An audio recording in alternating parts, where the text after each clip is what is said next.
I am going to show you a couple different variations of crochet. So there's a different types of crocheting besides the basics that we're going to learn. But with the basics crocheting, what you usually do is you build on top of your project. So you'd start with like a foundation chain, then you do row 1, row 2, row 3, row 4, and so on. So you just kind of like build on top of your project and in a back and forth type motion. So that's just, basic crocheting, but there's so many different types. I'm going to also show you what amigurumi projects are. So amigurumi is the Japanese style of crocheting small creatures, foods, toys, things like that.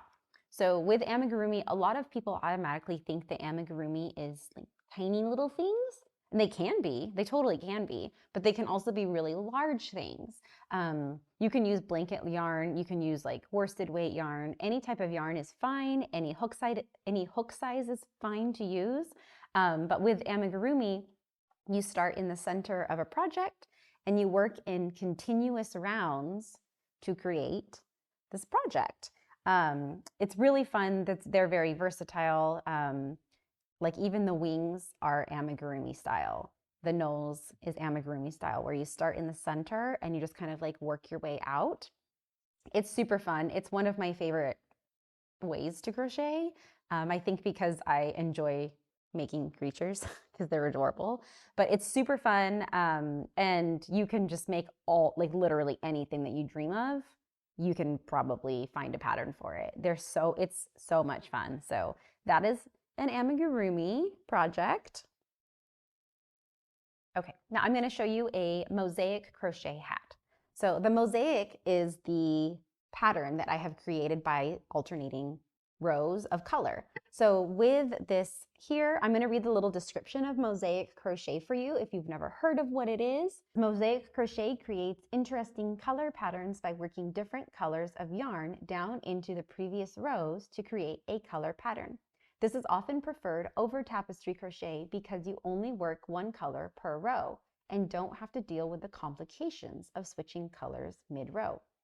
So what that means, if you've never heard of tapestry crochet can look very similar, but if you do tapestry crochet, anytime you see a color change, you are actually changing colors while making the stitches. Where mosaic crochet, you will do like a row of purple and then a row of pink. And so it alternates colors per row instead of per stitch. So when I was making this hat, what I would do is I would do like 2 rows of purple and then 2 rows of pink. But the way that you work into the stitches creates this super cool color work. And then if you flip this hat inside out, it does not look the same as it does on the outside. So flip it inside out and you'll see kind of what it looks like. It's really fun to work up these projects. So this is how it looks on the inside. And you can see that I have just a little line of yarn that goes through the back portion of my hat. And that's when I made the color changes. But it was just like by the row. Whereas if I were to do tapestry crochet hat, then I would have had to switch colors every time I did a color change. So I would have been like a single crochet in purple, a single crochet in pink, and just constantly working back and forth between 2 colors versus this one where it's like in rows, a row of purple, and then you switch colors, a row of pink. It's really fun. And then the outcome is just absolutely beautiful, if I do say so myself. But that's mosaic crochet. Now I'm going to show you an example of Tunisian crochet. Tunisian crochet is essentially knitting and crocheting combined together.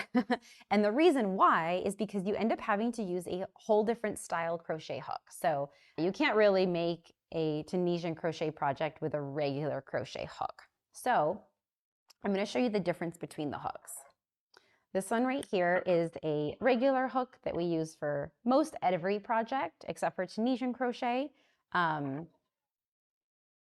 This is the Tunisian crochet hook. So if you see here, it is a lot longer in length, and I have this little cord attached to it with a stopper. The reason why I have the cord attached to the hook is because you end up collecting stitches as you're crocheting. So your stitches will be all on top of your hook, and your stitches can go down to this cord, but they won't fall off because you've got your little stopper here at the end. But you kind of like work back and forth in a different kind of motion than you do with crocheting. It's super, super fun. I highly recommend it if you've ever like considered it, if you've heard of it. I personally love it.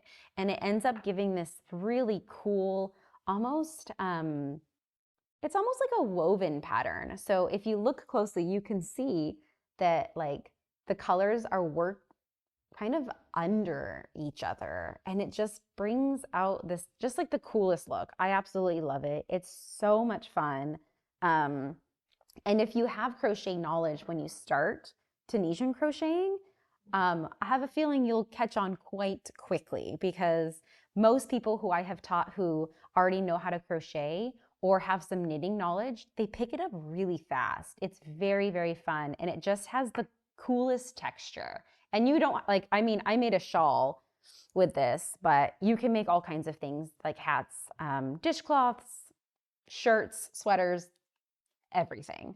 But it's really fun. I hope that you learned something new with me showing these different styles of crocheting. Maybe something's like catching your eye and you're now gonna go look up some patterns for them, and that would be really cool. But yeah, those are just some different styles of crocheting.